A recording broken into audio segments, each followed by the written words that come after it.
বন্ধুরা, আজকে আমরা জেনে নেব দেবী গঙ্গা এবং রাজা শান্তনুর অলৌকিক প্রেম কাহিনী।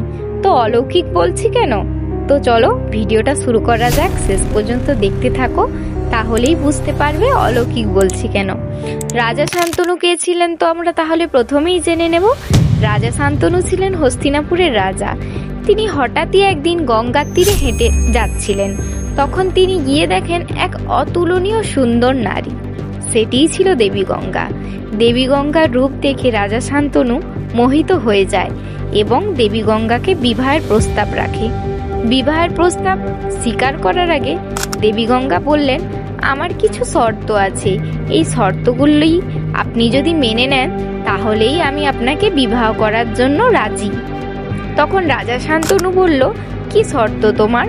দেবী গঙ্গা বলল যে আমাকে আমার কোনো কার্যে বাধা দেওয়া যাবে না, আর আমার কোনো কার্যে আপনাকে কোনো প্রশ্ন করা যাবে না। রাজা শান্তনু এটি মেনে নিলেন, দিয়ে দেবী গঙ্গাকে বিবাহ করে নিলেন। বিবাহের পর থেকে রাজা শান্তনু এবং দেবী গঙ্গার এক এক সন্তান জন্ম নিতে থাকলো। কিন্তু আশ্চর্যকর বিষয় হলো, দেবী গঙ্গা প্রত্যেকটি সন্তানকে নদীতে ফেলে দিতেন। এইভাবে তিনি 7টি সন্তানকে নদীতে ফেলে দিয়েছেন। কিন্তু প্রতিশ্রুতি থাকার কারণে রাজা শান্তনু তাকে কিছুই বলতেন না। কিন্তু একদিন রাজা শান্তনু দেবী গঙ্গাকে বলল, এ কেমন নিষ্ঠুরতা! যখন দেবী গঙ্গার গর্ভে 8ম সন্তান থাকে, তখনই তিনি এই কথাটি বলেছিলেন।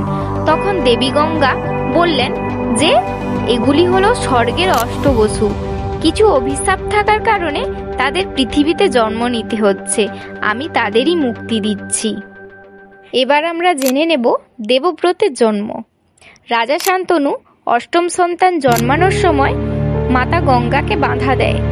বাধা দেওয়ার কারণে মাতা গঙ্গা এই পুত্রটিকে নদীতে ফেললেন না।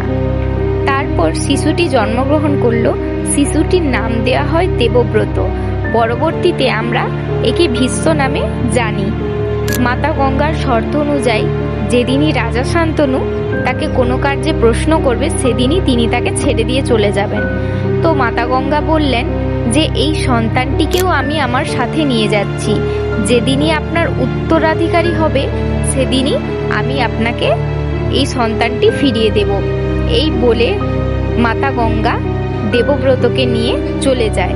তো বন্ধুরা, আজকের ভিডিও এতটাই। যদি ভিডিওটি ভালো লেগে থাকে লাইক, কমেন্ট, শেয়ার এবং চ্যানেলটিকে সাবস্ক্রাইব করে দিন। তো রাধে রাধে বন্ধুরা।